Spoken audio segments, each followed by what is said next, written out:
Assalamualaikum warahmatullahi wabarakatuh.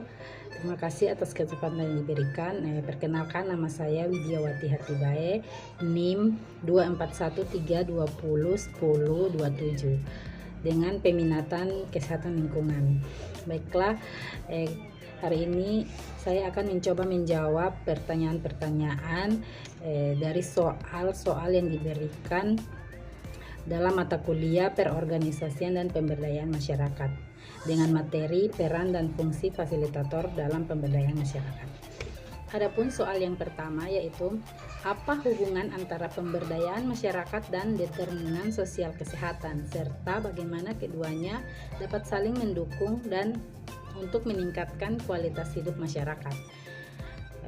Kita ketahui bersama bahwa pemberdayaan masyarakat dalam bidang kesehatan adalah suatu proses yang memungkinkan individu, keluarga, dan komunitas untuk meningkatkan kapasitas mereka dalam mengidentifikasi masalah kesehatan, mencari solusi, dan mengambil tindakan untuk meningkatkan kualitas kesehatan dalam masyarakat itu sendiri. Sedangkan determinan sosial yaitu determinan sosial kesehatan yaitu kondisi sosial, ekonomi, lingkungan, dan budaya yang mempengaruhi status kesehatan individu dan masyarakat. Contohnya determinan sosial kesehatan itu meliputi kondisi ekonomi, pendidikan, lingkungan fisik, akses terhadap layanan kesehatan, serta norma dan nilai budaya. Determinan sosial kesehatan memainkan peran penting dalam faktor-faktor ini, sering kali menjadi akar penyebab dari masalah kesehatan masyarakat. Hubungan antara pemberdayaan dan determinan sosial kesehatan, pemberdayaan masyarakat secara langsung mempengaruhi determinan sosial kesehatan karena pemberdayaan individu dan kelompok. Yang kedua, sebutkan dan jelaskan pendekatan serta metode yang dapat digunakan dalam proses pemberdayaan masyarakat di bidang kesehatan. Pendekatan pemberdayaan masyarakat sendiri yaitu strategi digunakan untuk melibatkan masyarakat secara aktif dalam mengidentifikasi masalah, merancang solusi, dan mengambil tindakan yang mendukung kesejahteraan kesehatan khususnya dalam bidang kesehatan. Beberapa pendekatan yang umum digunakan meliputi pendekatan partisipatif, contohnya diskusi kelompok dalam menentukan prioritas masalah kesehatan seperti sanitasi atau gizi. Kedua itu pendekatan berbasis hak, contohnya edukasi tentang hak akses layanan kesehatan dasar. Kemudian pendekatan kolaboratif. Pendekatan kolaboratif ini contohnya program kesehatan berbasis kemitraan antara komunitas lokal dan puskesmas. Kemudian pendekatan holistik. Pendekatan holistik ini contohnya program pemberdayaan yang menggabungkan pelatihan, keterampilan ekonomi, dan peningkatan kesadaran kesehatan. Kemudian ada pendekatan transformasional. Contohnya mengubah budaya buang air besar sembarangan menjadi kebiasaan sanitasi yang sehat. Sedangkan metode pemberdayaan masyarakat yaitu metode pemberdayaan mencakup berbagai teknik dan alat yang digunakan untuk mengimplementasikan pendekatan-pendekatan di atas. Metode-metode ini dirancang untuk memaksimalkan keterlibatan dan kontribusi masyarakat. Contohnya yaitu ada beberapa metode, salah satunya penyuluhan kesehatan atau edukasi tentang isu-isu kesehatan tertentu. Kemudian diskusi kelompok terfokus, contohnya FGD untuk memahami alasan rendah cakupan imunisasi di suatu daerah. Pelatihan dan workshop, contohnya workshop pembuatan sabun air untuk meningkatkan sanitasi dan pendapatan komunitas. Kemudian teknik partisipasi berbasis komunitas, contohnya membuat peta risiko kesehatan untuk menentukan daerah yang potensi penyebaran penyakit. Kemudian pembuatan kelompok kerja, Pembuatan kelompok kerja ini contohnya kelompok kerja yang bertanggung jawab atas pengelolaan bank sampah dan pengelolaan limbah rumah tangga. Kemudian ada role playing dan simulasi. Contohnya simulasi tanggap darurat bencana kesehatan seperti wabah kolera. Kemudian ada advokasi masyarakat. Advokasi masyarakat ini contohnya masyarakat untuk mengadakan puskesmas keliling di daerah terpencil. Kemudian ada kegiatan sosial berbasis komunitas. Contoh gotong royong, membangun jamban atau sumur bor.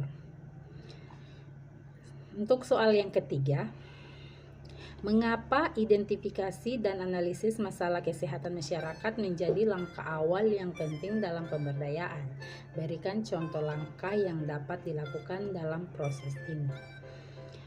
Jawabannya itu identifikasi dan analisis masalah kesehatan adalah langkah awal yang sangat penting dalam proses pemberdayaan masyarakat. Sehingga langkah ini bertujuan untuk memahami akar permasalahan kesehatan yang dihadapi oleh masyarakat dan menentukan prioritas tindakan yang harus diambil.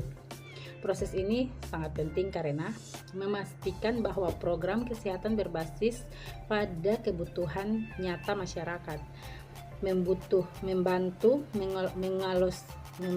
mengalokasikan sumber daya secara efisien untuk mengatasi masalah utama. Kemudian mendorong masyarakat untuk memahami permasalahan mereka sehingga lebih termotivasi untuk mencari solusi. Contoh langkah yang dilakukan yaitu SMD biasa atau survei mawas diri. Kegiatan yang dilakukan dengan melibatkan peran serta masyarakat untuk bersama-sama mengidentifikasi permasalahan kesehatan di masyarakat serta menggali potensi-potensi yang dimiliki untuk memecahkan permasalahan tersebut. Dan soal keempat yaitu apa peran fasilitator dalam tahap formulasi, implementasi dan evaluasi kebijakan kesehatan. Jelaskan dengan contoh konkret di setiap tahap. Fasilitator berperan penting dalam 3 tahap kebijakan kesehatan yaitu formulasi. Contohnya mengumpulkan masukan dari masyarakat untuk merancang kebijakan yang sesuai. Kemudian implementasi, contohnya mendampingi masyarakat dalam menjalankan program kesehatan. Ketiga, evaluasi. Evaluasi itu yaitu untuk mengumpulkan data untuk menilai efektivitas program dan memberikan rekomendasi perbaikan.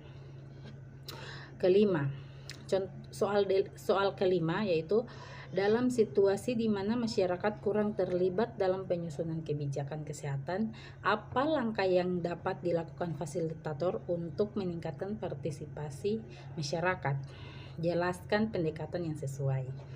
Baiklah, untuk jawabannya itu fasilitator memiliki beberapa peran utama yang penting dalam mendukung keberhasilan pemberdayaan masyarakat, diantaranya sebagai motivator. Sebagai motivator ini, fasilitator harus menginspirasi dan mendorong masyarakat untuk lebih aktif dalam proses pemberdayaan, membantu membangun kepercayaan diri masyarakat untuk mengambil langkah dalam mengatasi masalah kesehatan mereka sendiri.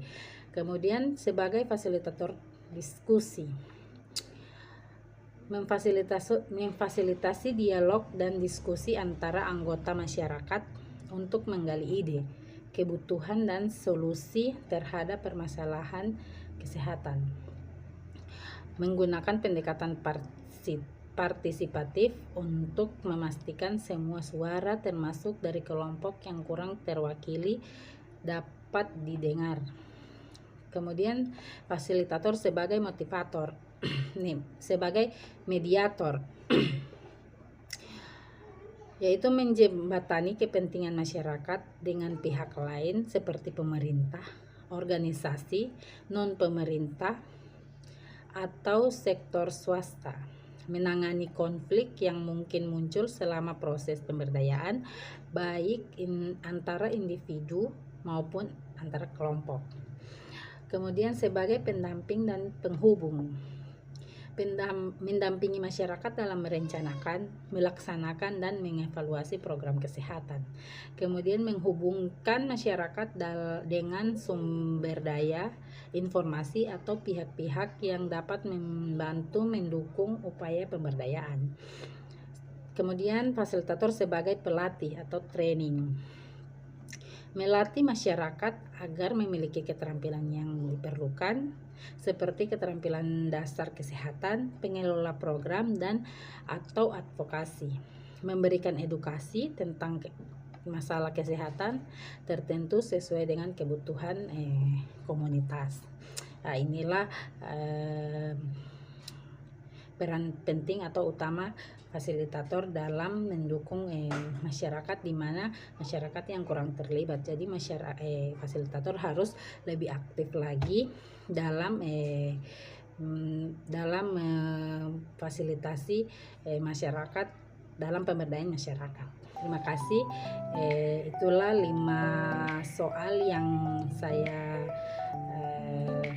jawab sesuai materi yang ada, yaitu peran dan fungsi fasilitator. Terima kasih. Assalamualaikum warahmatullahi wabarakatuh.